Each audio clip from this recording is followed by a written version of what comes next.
Ayan o, tunay yan o. Ayan, nabalatan na. Okay.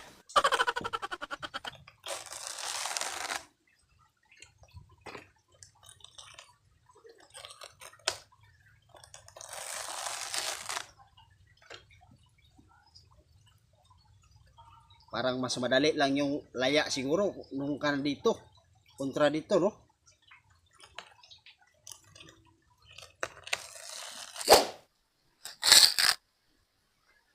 So, nagkakamali si ma'am. Ito yung mahirap.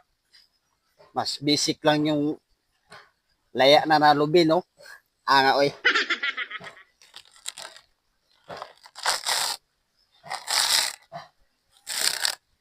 Oh, di kasi yung sumasama yung ano niya eh.